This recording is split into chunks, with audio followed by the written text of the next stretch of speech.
जय हिंद। कैसे हैं आप लोग? आई होप कि आप लोग अच्छे होंगे और स्वस्थ होंगे। तो चलिए आज के वीडियो में यानी आज से हम लोग टेंस का टॉपिक कवर करने वाले हैं। तो चलिए टेंस के कितने टाइप होते हैं? 3 टाइप होते हैं, present tense, past tense, future tense.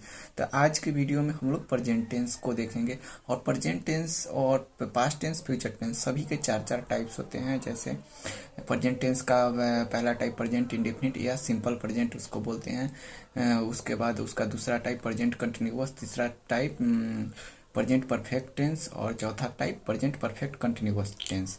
और इसी तरह सभी का यानी पास्ट फ्यूचर का भी चार चार टाइप होते हैं। तो आज हम लोग प्रेजेंट टेंस का पहला टाइप लेकर के आए हैं। इसका चार टाइप होते हैं। तो पहला टाइप प्रेजेंट इंडेफिनिट टेंस या इसको सिंपल प्रेजेंट भी बोलते हैं। आप लोग लिख लीजिएगा, सिंपल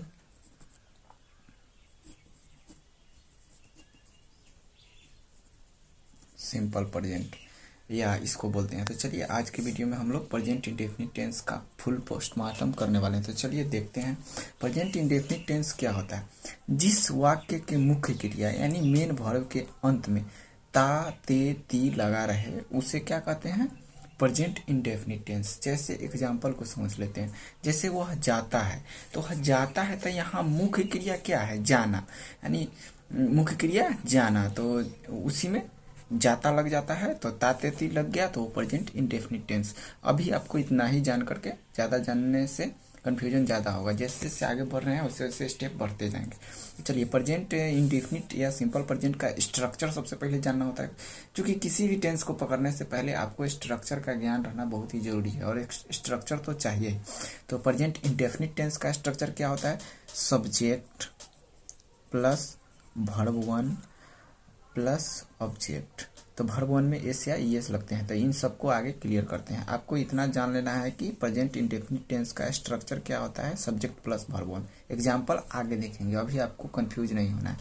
अब चलिए वर्ब वन में एस या ई एस कब लगाया जाता है? जैसे जैसे वर्ब वन में एस या एस तब लगाया जाता है जब सब्जेक्ट थर्ड पर्सन सिंगुलर हो, तब बस। तो अब चलिए पर्सन को समझ लेते हैं। अभी इस सबको हाइड करके रखिए। अब पर्सन को समझते हैं। पर्सन क्या होता है? 3 पर्सन होता है, first person, second person, third person. तो फर्स्ट पर्सन में कौन कौन आते हैं? यानी first person I we. Second person में कौन आते हैं? यू आते हैं। थर्ड पर्सन में दे ही सी इट नेम, ये थर्ड पर्सन होते हैं। तो थर्ड पर्सन में जो सिंगुलर होगा, जैसे ही वह कोई एक के गुना है तो वो सिंगुलर है। जैसे दे, तो दे का हिंदी क्या होता है? बे। तो बे कोई एक ही गुना है, सिंगुलर है। सी वह यानी फीमेल्स के लिए है तो वह सिंगुलर ही है। कोई नाम आ जाए राम, तो राम कोई होगा तो सिंगल ही होगा, यानी सिंगुलर उसको बोलते हैं। तो चलिए first person, second person, third person समझ गए।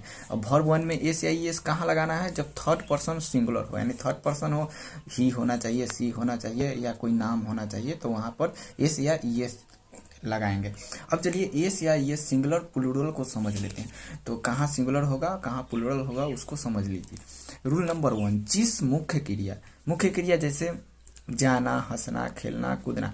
जैसे वर्ब क्या होता है? जितने के अंत में ना लागल है, जाना, हंसना, खेलना, कूदना, यानी सब के अंत में ना लागल है ना, और वही में ना तातेती आता है।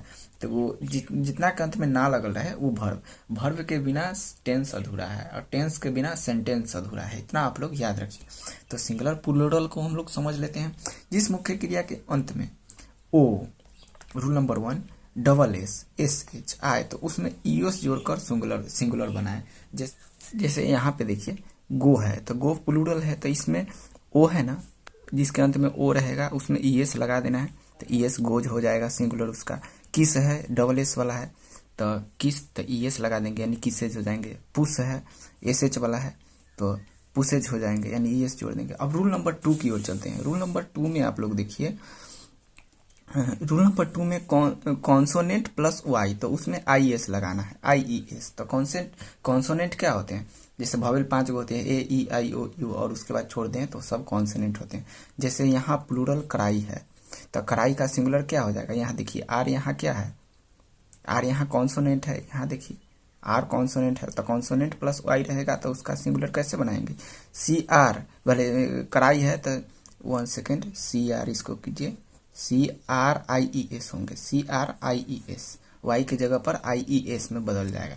उसके बाद यहाँ यहाँ देखिए वॉवेल वाला रूल नंबर 3 में वॉवेल प्लस वाई रहेगा तो उसमें एस जोड़ना है। जैसे से प्लूरल है तो यहाँ देखिए यहाँ वॉवेल के बाद है वॉवेल प्लस वाई, वॉवेल ए है तो एस ए वाई तो रहेंगे ही, इसमें सिर्फ एस जोड़ देना है। तो इसका प्लूरल सिंगुलर ऐसे बनाना है। अब चलिए सब्जेक्ट प्लस वर्ब वन क्या होते हैं, प्रेजेंट इंडेफिनिट टेंस। तो इसका एग्जाम्पल हम लोग देख लेते हैं।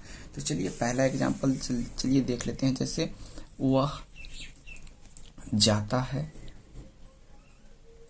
वह जाता है, तो वह जाता है तो यहाँ देखिए सब्जेक्ट क्या है, ही, और उसके बाद ये जाना क्या है, जिसके अंत में जैसे ना लगल रहे, यहाँ हमने बताया है जाना, तो जिसके अंत में ना लगल रहे वही भर्ब होता है।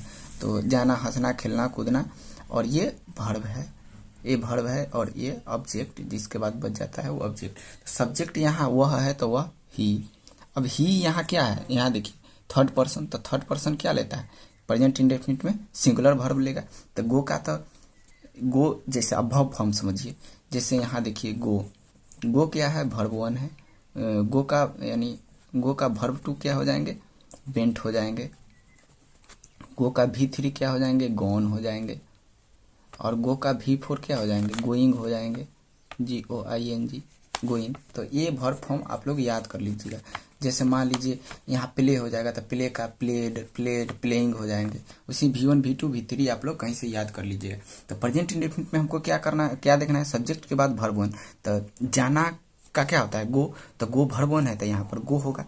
लेकिन यहाँ क्या है, गो थर्ड पर्सन सिंगुलर है तो यहाँ ES जोड़ेंगे। तो ही गोज, वह जाता है, बस हो गए। तो इसका एग्जाम्पल हो गया। अब मान लीजिए यहाँ दूसरा एग्जाम्पल, चलिए मैं खेलता हूँ, मैं खेलता हूँ। तो मैं क्या है, सब्जेक्ट है यहाँ, और भर्ब क्या है, खेलना, यानी जिसके अंत में ना लगल रहे यानी भर्ब, और ऑब्जेक्ट तो ये है। तो चलिए मैं का क्या होगा, आई। प्ले का क्या होता है, भले खेलना का क्या होता है, प्ले, तो आई प्ले। ये यहाँ तो प्लूरल ही रहने वाले हैं, PLAY, आई प्ले, मैं खेलता हूँ।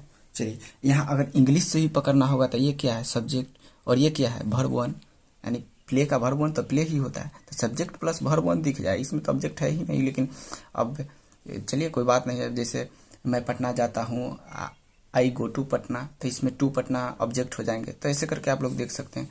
तो सब्जेक्ट प्लस भर्ब वन जैसे ही दिखे तैसे ही हम लोग समझ जाएंगे प्रेजेंट इंडेफिनिट टेंस है। अब चलिए इसका मान लीजिए ये क्या है, पॉजिटिव सेंटेंस, यानी पॉजिटिव सेंटेंस है, यानी इसको अफर्मेटिव भी बोलते हैं। अगर निगेटिव बनाना होगा तो कैसे बनाएंगे, चलिए निगेटिव बना लेते हैं। जैसे देखिए यहाँ ही निगेटिव में क्या हो जाएंगे, डज आते हैं, इंडेफिनिट में डज आते हैं, डू या डज आते हैं। तो यहाँ तो सिंगुलर है तो सिंगुलर ही होगा, ही डज नॉट गो, इसका मतलब क्या होगा, वह नहीं जाता है। उसके बाद इसका सब कुछ बना लेते हैं, यानी इंटरोगेटिव बना लेते हैं, इंटरोगेटिव निगेटिव बना लेते हैं, उसके बाद समझाते हैं। तो निगेटिव क्या है, ही निगेटिव क्या होगा, ही डज नॉट गो। अगर यहीं पे पूछ ले यानी इंट्रोगेटिव यानी क्वेश्चन मार्क वाला, तो डज ही, डज को पहले ले आइए, ही गो। यहाँ देखिए सब्जेक्ट के बाद भर्ब वन डू लग गए, उसमें सिंगुलर है तो सिंगुलर लग गए, लेकिन यहाँ पर गोज नहीं होंगे क्योंकि यहाँ लग चुका है। उसके बाद इंट्रोगेटिव निगेटिव बनाना होगा तो डज ही नॉट गो। बस ऐसे ही सब कोई आई प्ले का बना सकते हैं, इसका आई डू नॉट प्ले बनाएंगे, चूँकि यहाँ पर यानी plural as a plural subject use है तो सिंगुलर, लेकिन प्लूरल यहाँ एक्सेप्शन है, यूज होगा। उसके बाद इसमें भी सब बना लिए, यहाँ डू का प्रयोग होगा, डज नहीं होगा क्योंकि आई है, फर्स्ट पर्सन है। उसके बाद आप लोग देखिए, उसके बाद यहाँ तो आपको दिख गया कि वह जाता है तो तात इलीगल है तो वह प्रेजेंट इंडेफिनिट। लेकिन गाइस अगर इंग्लिश में दे दिया जाए example, I have a car, I have a car, तो ये आप बताइए कि कैसे पकड़ेंगे। तो आपको प्रेजेंट इंडेफिनिट टेंस का स्ट्रक्चर पता होना चाहिए। स्ट्रक्चर क्या होता है, subject plus verb one plus object, एक और ऑब्जेक्ट है। तो यहाँ पर देखिए हैव भर्ब वन है, यहाँ सब्जेक्ट प्लस भर्ब वन जैसे ही पता चला आई हैव अ कार, मेरे पास एक कार है, तो हैज देखिएगा तो परफेक्ट के सोचने लगी है, लेकिन ऐसा नहीं, आपको स्ट्रक्चर पर देखना है। Subject plus verb one plus object present indefinite होता है। तो ये कौन सा टेंस है, I have a car, present indefinite tense. तो ऐसे ही आपको करना है।